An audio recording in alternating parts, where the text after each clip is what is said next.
everybody, I'm the 13th Wolfman, and you know what? I went out today. Did some Blu-ray hunting, and found a few things. I'm doing it. I can't believe it. This has been the year for redemption videos. It seems like our second chances movies, because I picked up another movie I'm going to give a second chance to. I never understood this movie when I first saw it, and so I just kind of like blew it off. I know a lot of people like this movie, you know, and they like the original version. Now there's a director's cut, which I've never seen, but I was at Walmart today and I picked up a couple movies from there, and the first one was the movie I'm talking about, and that is Alex Poya's Dark City. Alex Poya, he's the guy that gave us The Crow and I, Robot. So I know he can make good movies. I don't know if I honestly feel sometimes I'm just not in the right head to watch certain movies.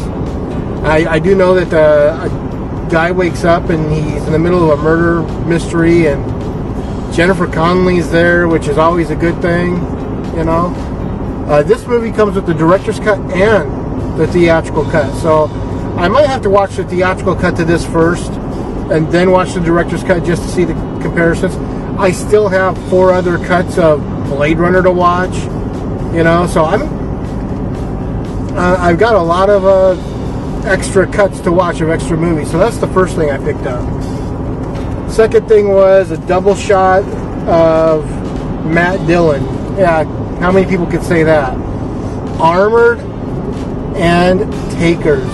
I always really like Takers. I'm a fan of Paul Walker. I know that a lot of people like to say his acting was kind of wooden and whatnot, but I don't know, I liked it. And Armored, I remember seeing this in the theater, and it was basically an armored car heist, and the people that robbed the place are the guys that work for the armored car company, you know.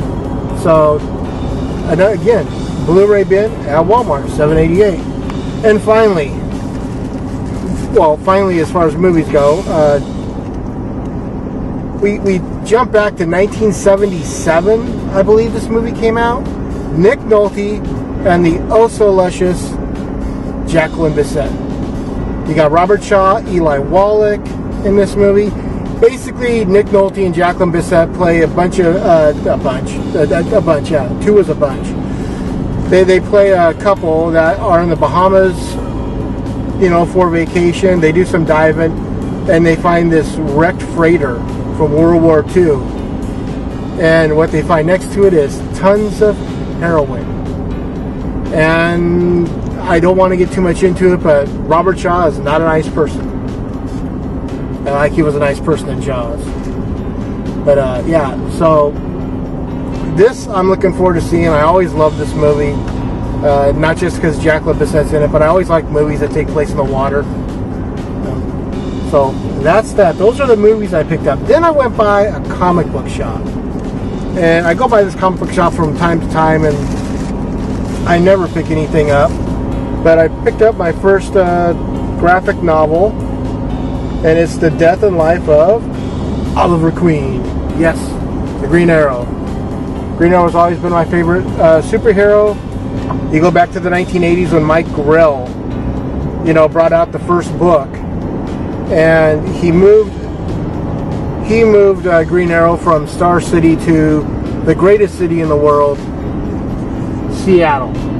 Yeah, I know there's people out there going, "Oh my God, Seattle."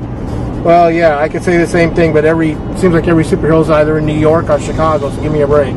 This is Seattle. Seattle represent. So yeah, Green Arrow, the Death and Life of Oliver Queen. This is Volume 1. I need to pick up Volume 2, which just, I guess, came out in April. So that's it. That's my Blu-ray hunting / little comic book excursion type thing. Always like, subscribe, share, comment.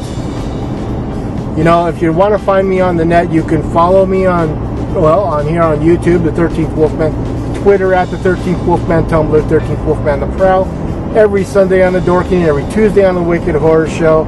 I'm also doing American Werewolf in London over on Will I Like It Reviews. Check it out. With that, on the 13th Wolfman, of course, I'm on the prowl.